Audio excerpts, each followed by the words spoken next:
Hello and welcome back to the Nasty Metal Production channel here at YouTube, and I'm here back with an album review, and of course it's for Ram's newest album titled Rod, which of course is their follow-up to 2015's Svbversvm. So, well, they finally did it.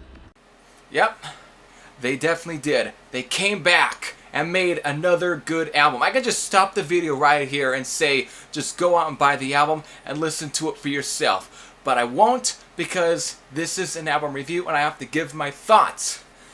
I don't know where to start, but man, this album is just, in a way, this is such a really good album.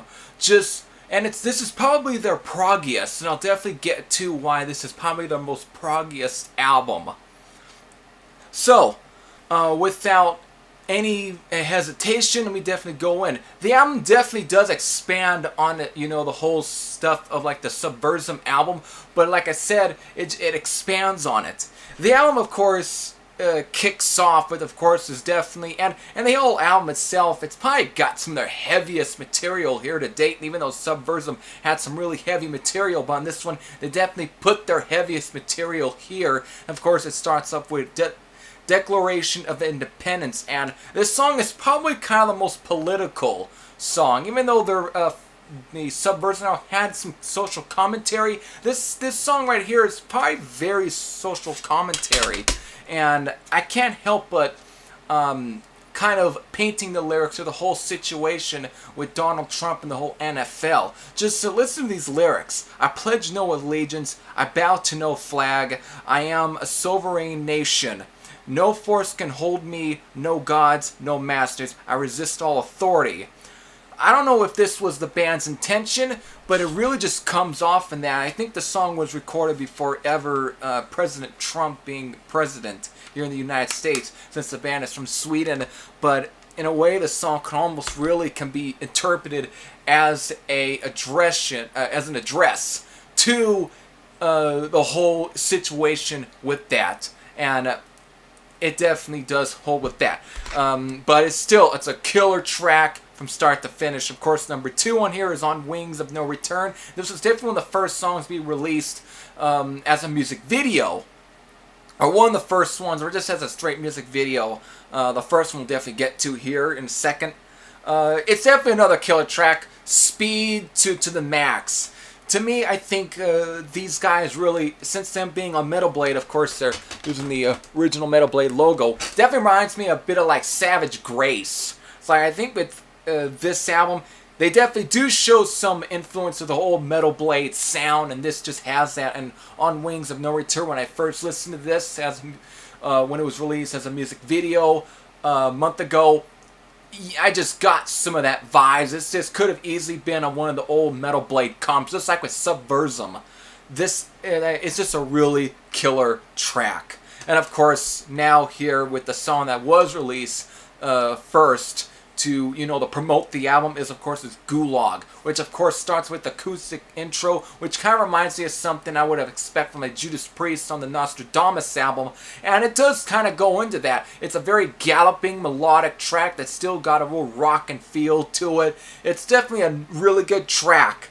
Can't say anything bad about it. And of course we got number 4, which of course is A Throne at Midnight, and it comes back full speed with aggression, just like with On Wings of No Return and Declaration of Independence. It's like, really, this album is just full speed ahead. But this song kind of almost has kind of a dark feel to it. Like, it seems like that whatever, like, the whole idea of what probably happens in the Vatican is like who knows whatever goes on in that place, but it's just kind of one of those dark sort of like urban myths of what goes on in there, what might go on, and Ram definitely were able to take some of those myths or so and put it to a song itself, and it just comes out to be a really good thrashing headbanger. Just a killer track. Now, that's definitely for the song base. It's time to finally get to what is probably why I say this album is the most prog, is that's of course is the elephant of the album. That's of course is the Ramrod the Destroyer, which of course is a 6-parter. Now on the CD, it's of course is split into 6 parts. But if you were to take this and form it together, the song definitely would come out to be like 23 minutes and I think like 33 seconds. And to me, I can almost can compare this to like the Fountain of Lament by Rush off the Caress of Steel album. This, in a way, and this is, I can even say that this album is probably their Caress of Steel. It's got that same sort of vibe, even though it's not like Caress of Steel. It's not a hard rock album, but this is basically what if the Caress of Steel was made by a heavy metal band. This is basically that. And this song is basically kind of like, it's not like the Necromancer. It's kind of is at times like the Necromancer in a way. It's like if you were to combine that and the Fountain of Lament, those two behemoth tracks that ended that album, and just make it into one. Basically, Ram did that. Here we got 6 parts. We got part 1, Anno Infinitus,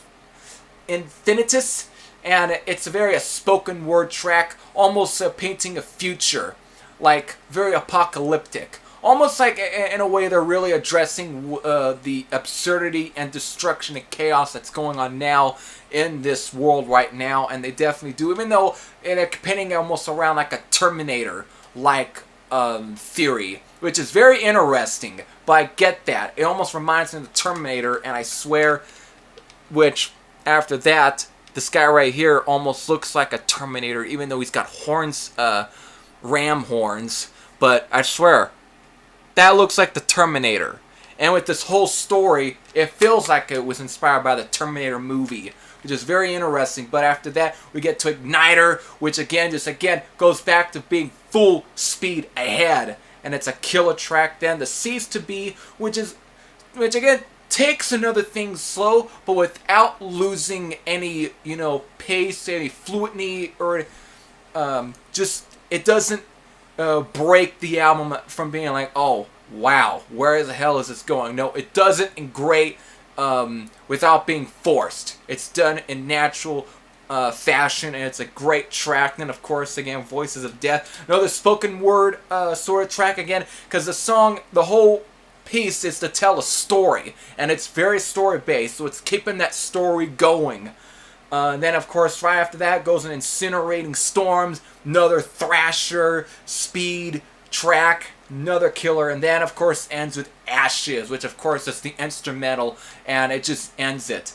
In a way, the song, since it is broken into 6 parts instead of being, stuck into one piece, it almost feels like they definitely were going for a bit. It's like, and it's a very ambitious track, and the song doesn't really would definitely in a way does not work as songs as themselves. In a way, I don't know if it was a good idea for Metal Blade to split them, but in a way it's one of those that's meant to be heard as one song because of its storytelling.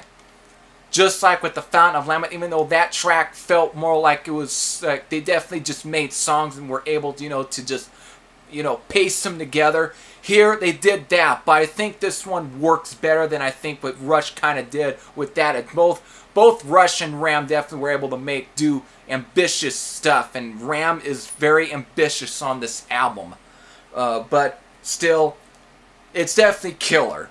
They definitely did a really good job with the track, and in a way, they definitely showing how good of songwriters they are, and they definitely are expanding themselves more and more with each album. So, with that, my score, a solid 10. Sure, I think the last time when I reviewed a Ram album was back in 2015 when I did Svbversvm, which definitely ignited, no pun intended, and to really get more into Ram, even though I liked them before, but they definitely did. But here, they definitely were able to do something even more. Even I'm not saying that they made an album that's probably better than Svbversvm, but they definitely did a great job with this album nonetheless. If anything, it's just as good. And again, maybe if not better, but they definitely made an album that was good. So, with that, I can't say anything more. This is just a really killer album, and I think they did a really good job. So, with that, If you have heard this album, of course, this album was released on November 3rd. What were your thoughts? If you have any thoughts, you can definitely comment down below. So, until then, this is Svbversvm out, and I'll see you later.